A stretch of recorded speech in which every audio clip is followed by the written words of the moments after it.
want to do is show from history God's hand at work. Because I've always felt that if God is working with the nations, as we believe that he is, then surely you should be able to examine history, past history, and see evidence of God's actions. Well, I believe, and I hope to show you tonight, that you can. And it's miraculous.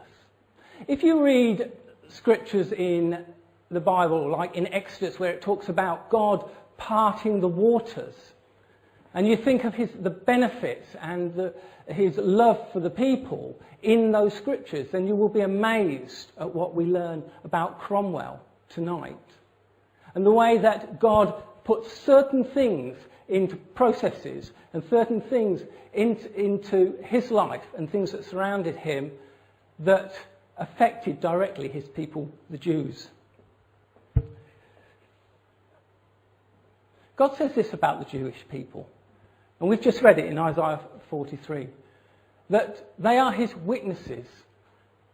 And what this means to us, that if we look at the Jews and examine what has happened to the Jews, we will see God at work in the world. And when you do, we will see some striking things. Cromwell. Come back with me to the 1600s. That was the time of Cromwell in this country. You'll be surprised, actually, how important this country is going to come up in this subject tonight.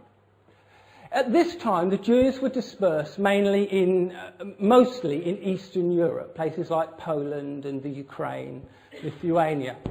And they were quite settled there. As they were citizens in the sense we are citizens. They had very little rights and they had persecution. But on the whole, for Jews, they were quite settled. But unbeknown to them, God is about to perform a miracle in England that would change their lives and ultimately culminate in their descendants returning to Israel. And that's why we've chosen Cromwell to start with, because I'm going to propose to you, and you can go along with me or not, that this is one of the turning points for the return of the Jews to Israel in 1948.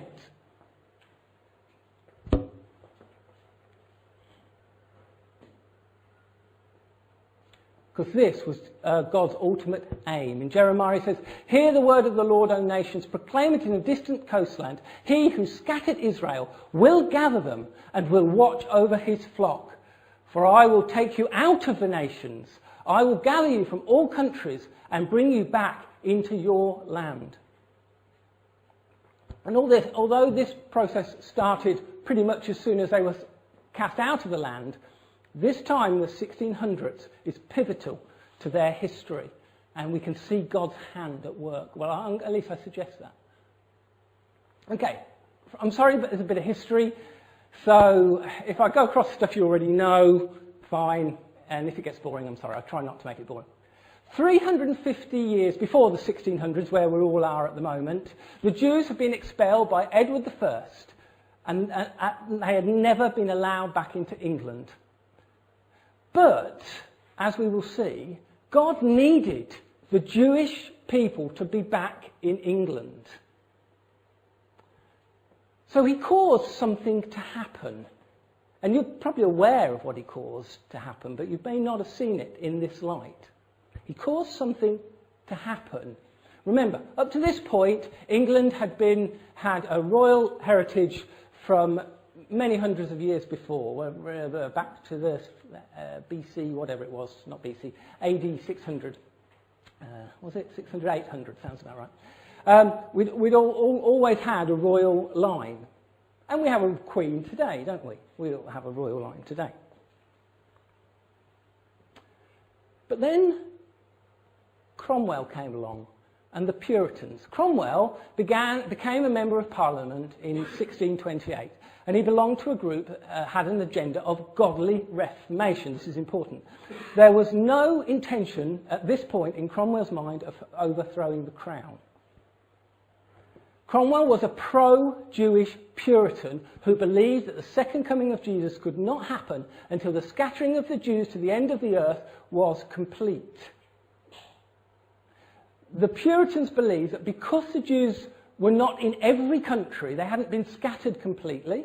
Therefore, the return of Jesus could not happen. Okay, interesting. Fine. But he's a parliamentarian, no intention of overthrowing the crown whatsoever. Until in 1969, and you're aware of this,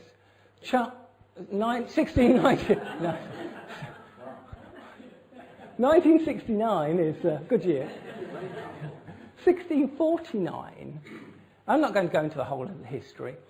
Cromwell was at the head of a government that beheaded a British king. It is the first time that this royal line has been broken, that England is no longer ruled by a king. That in itself is probably not striking. I mean, it's striking to me, but it's then what happens next. So the Puritans are effectively in control. That's useful. But that's not going to send the Jews to England. And I've already stated that God needs the Jews in England, and you'll see why in a minute. That's not going to get the Jews into England, is it? Although it does help, because the royals, as we saw, had apparently banned the Jews from coming from England. And had Charles I still got his head, he would have maintained that.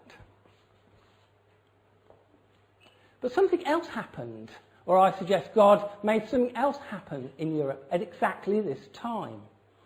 In 1648, Bogdan Shamil-Nikai led a Cossack revolt in the Ukraine against the gentry. It's not dissimilar to the revolt in Russia at the turn of the 20th century, the start of the 20th century.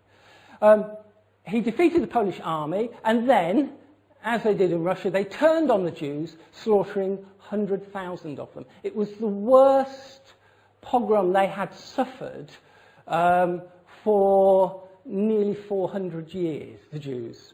And what's the effect? What effect did this have? Well, they had to flee towards Germany and Holland. But Germany and Holland didn't want them. And exactly at this time, and they never expected to be able to get into England, but because of this tiny window of history, and it is really tiny, you'll be amazed in a minute, I hope, because of this tiny window of the Puritans coming to power, being pro-Jewish and believing that the Jews should be in England, the Jews were allowed to pass into Germany, and from Holland, Amsterdam, they migrated for the first time ever to this country. The 12-year window. This is how tight it is. The law stopping the Jews from coming to England turned out actually never to have existed. It was an act of royal prerogative. That means the king had said he didn't want the Jews in, therefore they didn't come in. But it wasn't a law, it wasn't on the statute books, which was perfect, because there was no law, so it did not need repealing. The government didn't need to go and repeal a law so that the Jews could come in. They were pro-Jewish, they came in, and also because they didn't have to repeal a law, or because they didn't have to make a new law, when Charles II came to power, there was nothing he could repeal. It's beautiful. I'm sorry if the information is sparse, but obviously I've got to move on. But if you want to talk to me about it afterwards.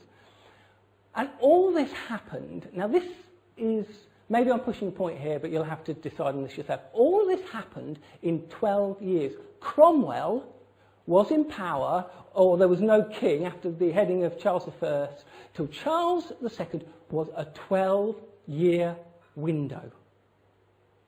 Okay? Bear that in mind, because we're going to come back to that 12-year window. And I put a little note down at the bottom. God held back the British monarchy like the waters of the Red Sea, just for a short time, and then he left orders to be restored. And as I say, we have a queen today. Okay. But why is this important? Well, why is it important that the Jews came to England? Firstly, for the first time since the Roman Empire, the Jews were allowed full citizenship. They'd never had it in any other country in Europe until they came to England. But most importantly, in 1654, the British took New York. All at the same time, they took New York and eventually America from the Dutch and the French. So we can see what I'm suggesting God is doing. The Jews can get into England. They can now get across to America. And that is going to become a vital part of the jigsaw when we come to the Jews going back to Israel in 1948, as we will see. Okay. It's also important because it established the Jews in this country. Had we kept the Jews out, they would have got here eventually, obviously, but we wouldn't have had a Jewish Prime Minister, Israeli.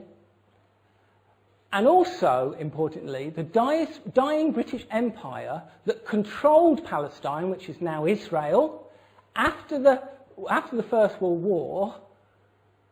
That's not very well written, is it? You can tell I typed this out. Thus offering one of the biggest single keys to the Jews' return, the Balfour Declaration. Because the Jews were in England and very well accepted in this country, around the time after the First World War, the British Empire now controlled Palestine. Because they controlled it, they agreed via Balfour and Wiseman and various other people to allow the Jews to set up a nation there. Okay. So these are the reasons why it's important of this 12-year window. Right, moving on. Am I going too fast, too slow? Okay. Anybody want to ask a question? No? You're allowed to speak to me as well, if you wish. Okay.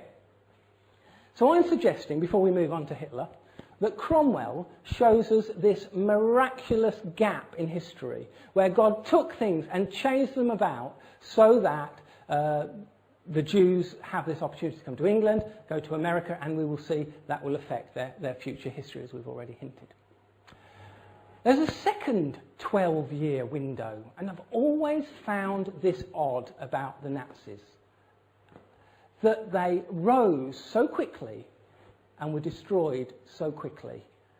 So they came up, they had 12 years of power. All that devastation they caused was all achieved in just 12 years. That is not 1946, it's 45, I'm sure you all know. 1933, Hitler became Chancellor of Germany. That's when he rose to power. 12 years later, in 1945, the Nazi Party no longer existed. I don't need to tell you the history. I'm sure you're aware of the history of the Second World War. But the odd thing about Germany, the real strange thing, is that before the First World War, Germany had been the most desired country for a Jew to exist in. They were assimilating in a way that's not seen. What do I mean by that? They were stopping becoming Jews.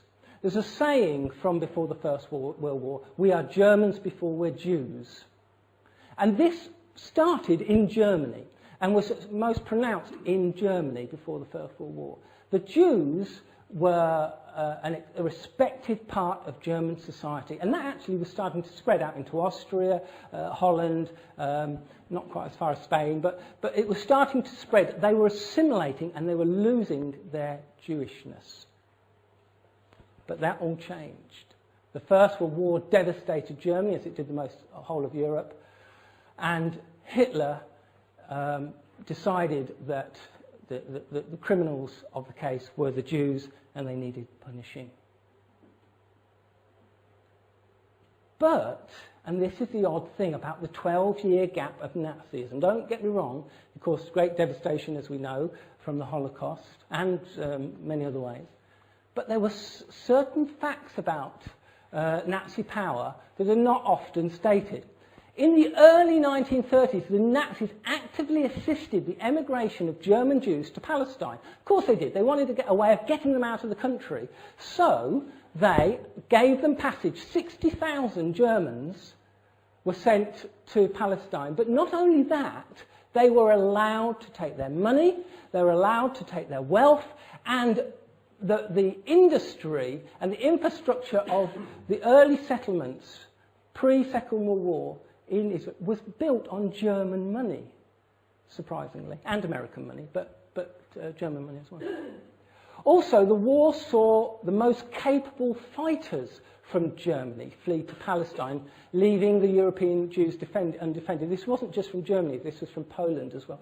Begin was a Prime Minister of Israel. Yes, he escaped Russia to go out to fight to Israel. Well, a lot of their best fighters went to Israel to defend what they call Erev Israel.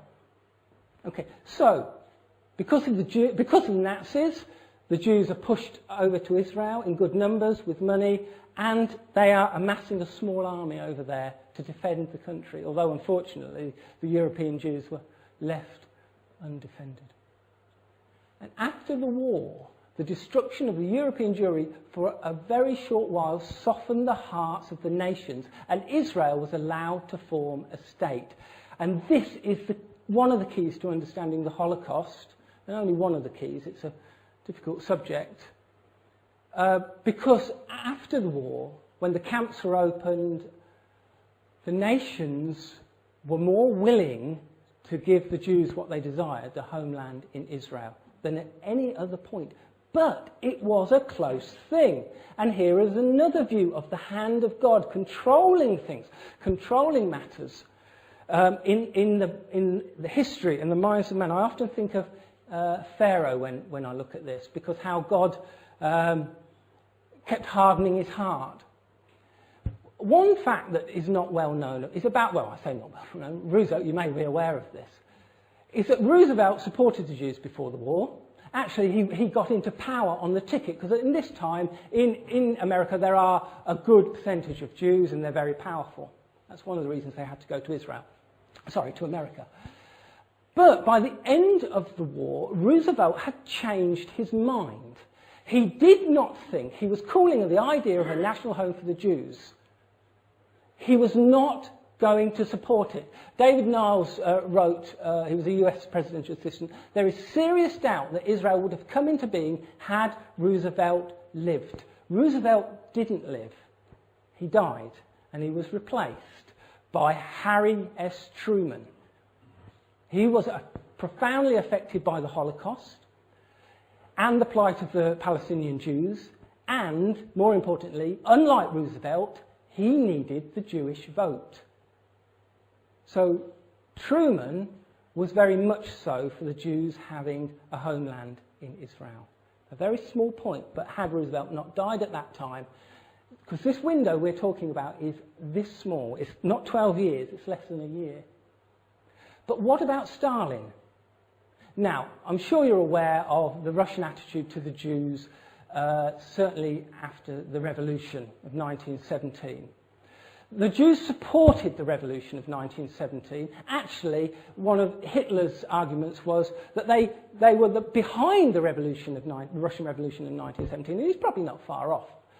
But after Trotsky's death, he was a Jew, by the way, the Russians turned against the Jews.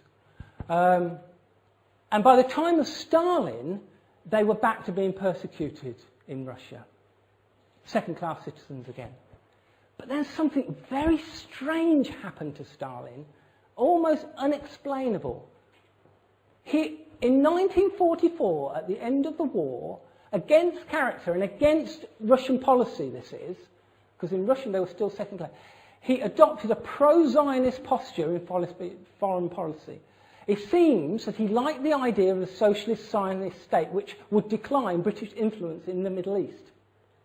So he thought, if I can support the Zionists in Israel, then it'll get the British out of there and decrease their empire. 1944. He thought like this for a very short period of time. In May 1947, Russia shocked the UN by voting in favour of Israel state. They were expected to vote against it. And in May 1948, This is the month when the state of Israel became, the independence of Israel came into being. 3 days after the independence was declared, Stalin gave it its full recognition and even instructed the Czech government to sell its arms. It was like, to the world then, as if it was in a state of lunacy. It was not expected of this man. Before this period and after this period, he never did anything like it. Within months, the normally anti-Semitic Stalin seemed to wake up and out of a stupor return to his intensely anti-Semitic phase of his policy. But by then it was too late. It was months after the State of Israel was formed that he seemed to, he changed his stance. He had a Jewish actor murdered, and then everything changed.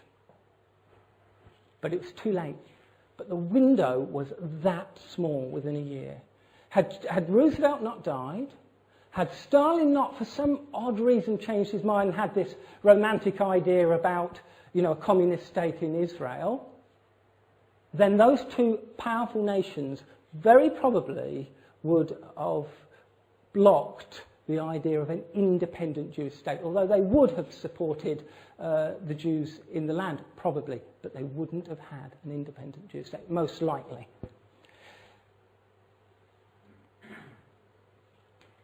So that's it. 1948, 14th of May, a date Ken knows very well because it's his birthday. Israeli independence was born. But why did we start with Cromwell? Why was I so excited about this 12-year gap that just opened up in British history for no apparent reason, it seems? Why was I so excited about the Jews going to America? Because the Jews went to America, because it was a free state, they became extremely successful. Of per capita, of the most wealthy people in America, they still are. And because of that, there was the financial support to support the new fledgling Jewish nation. Had the Jews not been prominent in America, there simply would not have been the financial means for the state of Israel to exist. It is probably one of the most blatant facts of history that they could not have done it without the support of the American Jews. And they wouldn't have had the support of the Polish Jews if they'd survived. They had no money. They were poor. European Jews have always, well, on the whole, always been poor. Now Isaiah 62 says, "You shall no longer be termed forsaken, nor shall your land any more be termed desolate, but you shall be called Hephzibah. My delight is in her, and your land Beulah, for the Lord delights in you, and your land shall be married." So we can see, I believe, that God's hand at work through the Jews. 12-year halt in the royal rule allowed the Jews into Britain and then on to America. 12 years of Nazi terror, and it was terrible, and I don't mean to undermine the fact of the atrocities that they had to undergo, but there were positives from it. They aided the Jews back to the land. And for a very short, brief moment, at the time of after the end of the Second World War for Stalin, he was favourable to the Jews, and it really was a small time. Do you see God's hand in this? Well, I obviously do. And then in conclusion then, "Thus saith the Lord of hosts, people shall yet come, inhabitants of many cities. The inhabitants of one city shall go to another, saying, Let us continue to go and pray before the Lord and seek the Lord of hosts. Yes, many people and strong nations shall come and seek the Lord of hosts in Jerusalem and pray before the Lord. Thus saith the Lord of hosts, in those days 10 men from every language of the nation shall grasp the sleeve of the Jewish man, saying, Let us go with you, for we have heard that God is with you." I'll leave you with that. Thank you.